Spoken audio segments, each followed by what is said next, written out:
तुम लोग खुद तो बेअकल हो ही, लेकिन लगता है कि तुम मुझे भी पागल करके छोड़ोगे। जज्बात में आने की जरूरत नहीं। तुम हट्टे कट्टे मर्द हो। तुम्हारे लिए तो ये सब कुछ बहुत आसान है। बस अपनी नस्ल को तुम्हें आगे बढ़ाना है। यूं उस घर में तुम्हारी जगह जिंदगी भर के लिए आसान हो जाएगी। समझ गए ना? आसान का क्या मतलब है? तुम क्या समझते हो मुझे? हाँ ठीक है, माँ के बाद उन्होंने मेरी सरपरस्ती की, इस पे एतराज नहीं, एहसान मानता हूं। इसीलिए उन्होंने आज तक जो कहा सर झुका दिया। तुम्हारे फायदे में है कहकर मुझे शीरी से ब्याह दिया। अब देखो मेरी हालत। तुम्हारी हालत को क्या हुआ है? चचा के साए में जिंदगी बड़े आराम से गुजार रहे हो। बाहर से शायद ऐसा ही लगता होगा। जिस औरत के साथ दिल ना हो उसके साथ एक बिस्तर में रहना क्या होता है जानते हो? एक कमरे में सांस लेना भी अजाब है। वो घर मेरे लिए जहन्नुम से कम नहीं है। तो अच्छा है ना, शायद तुम्हें उससे मोहब्बत हो जाए। इसी तरह तुम्हारी जिंदगी भी जन्नत बन जाए। एक बार की गलती से मेरी जिंदगी बर्बाद होकर रह गई। मैं दोबारा इस जाल में नहीं पड़ूंगा।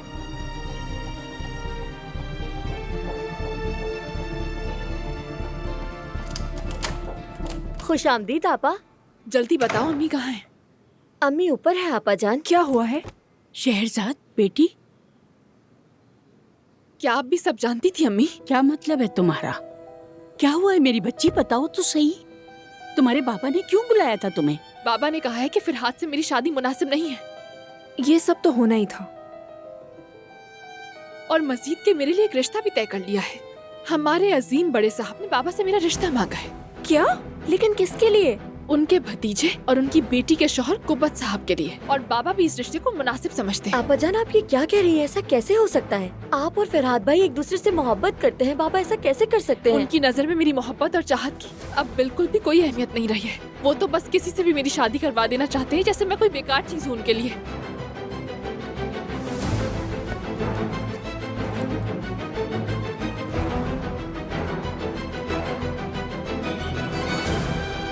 सच कहूँ तो हैरत है मुझे।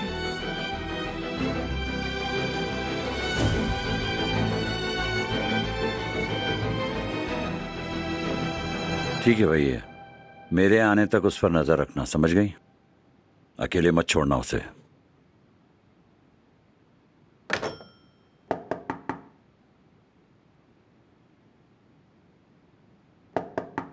आ जाओ।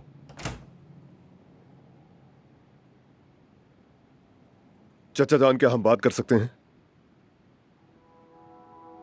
हाँ कहो।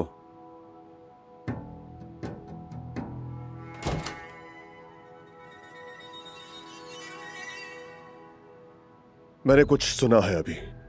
क्या सुना तुमने? मेरी आइंदा जिंदगी से मुताल्लिक कुछ बातें, मगर हैरत यह कि सबसे आखिर में मुझे खबर मिली। हत्ता के साले को भी खबर है। शायद पहले मुझसे बात नहीं करनी चाहिए थी। कौन कितना जाने और कितना जानना चाहता है, ये फैसला मैं करता हूं।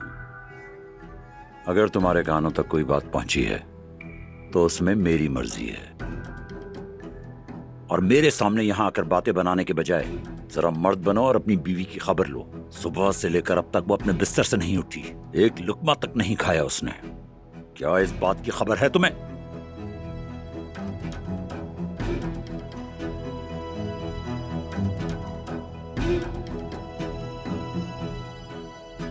मेरी बात सुनो कुबत, मेरे सब्र का पैमाना लबरेज हो चुका है और मत आजमा मुझे।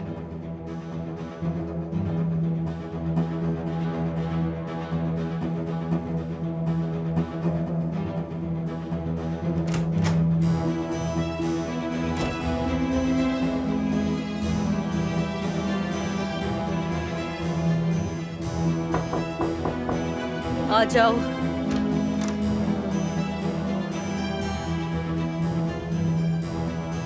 शाम बखैर मेरी प्यारी बेटी। शाम बखैर बाबा।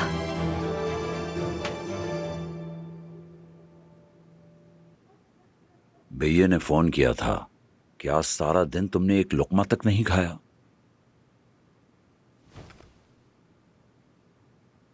वो कौन सा गम है जिससे मेरी बेटी इतना परेशान है? कहीं तुम बीमार तो नहीं, या कोई परेशानी है तुम्हें? अपने बाबा को बताओ मेरी प्यारी बेटी। मेरी तरफ देखो, बताओ कि किसी ने कोई तकलीफ पहुंचाई है तुम्हें? कुबत ने कुछ कहा है क्या? मैं सब सुन चुकी हूँ बाबा। आप कुबत की शादी किसी और औरत से करवा रहे हैं। जानती हो, जिंदगी को गुलजार समझ लेना एक मासूम सी गलती है।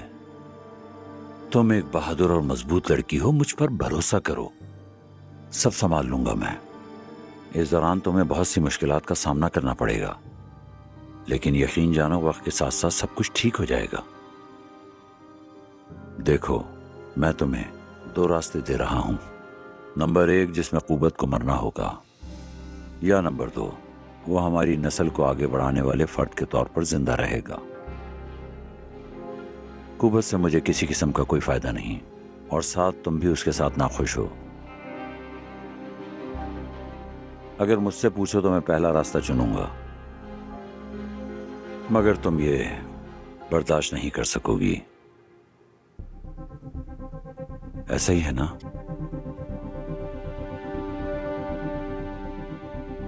आप चाहते हैं कि मैं कुबत से तलाक ले लूं?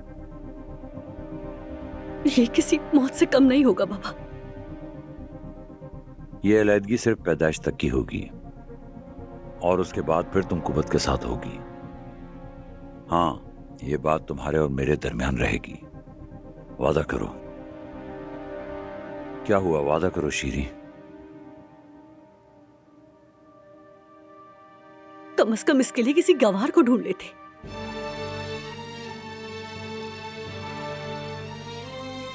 अगर गंवार को लाता तो और मुश्किलात बढ़ जाती हैं। उनका तो काम ही बच्चे पैदा करना और शौहर की खिदमत करना है। उन्हें इन बातों से कोई फर्क नहीं पड़ता कि उनका शौहर उनसे प्यार करता है कि नहीं। बस वो इसी जिंदगी को अपना नसीब समझकर अपना लेती हैं। लेकिन बाबा, वो लड़की खूबसूरत भी तो है। अगर कुबत उस पर माइल हो गया तो? क्या आपने इस बारे में बिल्कुल भी नहीं सोचा बाबा जान? वो लड़की तुम्हारे शौहर की बीवी नहीं बनेगी। उसका सारा ध्यान अपने मुस्तकबिल पर है। ना वो घरदारी जानती है और ना ही कुछ और। 1 नंबर की जिद्दी है। मुझ पर भरोसा रखो, कुबत 2 दिन में ही उस लड़की से उकता जाएगा, देख लेना ये।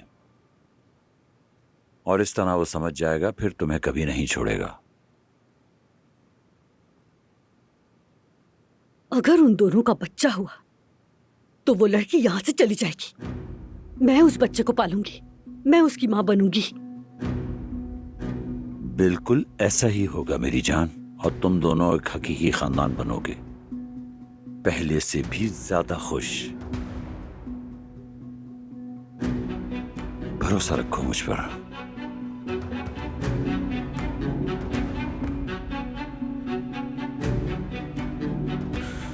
बाबा, बाबा, जरा खुद सुने। आपको अपनी बात का मतलब समझ में आ रहा है? हाँ, समझ आ रहा है। शहजाद के लिए किसी और इंसान को कैसे मुंतखब कर सकते हैं, बताएं मुझे। वो आदमी आखिर है ही कौन जो हमारी जिंदगियों के फैसले कर रहा है? आखिर हम लोग किस जमाने में जी रहे हैं? मुझे इस बात का जवाब चाहिए बाबा। बेटा देखो, अगर बड़े साहब ने कोई फैसला कर लिया तो हमारे पास कोई इख्तियार नहीं बचता। उनकी वजह से आज तुम जिंदा हो। तो मैंने कहा था उसको जाकर के मुझे फांसी से बचा लो। क्या मैंने कहा था उसे? मैं नहीं जाकर गिड़गिड़ाया था। एक दफा मेरी जान बचाने पर उसका खिलौना नहीं बन जाऊंगा, मैं बता दूं उसे। कबूल नहीं करूंगा तो क्या कर लेगा? मैं अगर कबूल नहीं करूंगा तो क्या वो मेरी जान ले लेगा? क्योंकि मैं तो उसके हुक्म के आगे सर नहीं झुकाऊंगा, चाहे कुछ भी हो जाए। यार खुदा के लिए आप किस तरह की बातें कर रहे हैं मुझसे? बाबा, बाबा कुछ तो कहिए ना। बाबा कुछ तो कहिए ना। बस बहुत हो गया फरहत।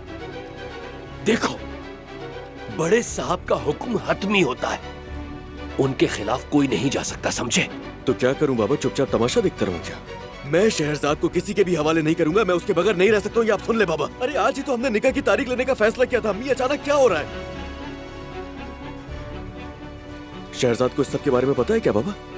वो जानती है सब?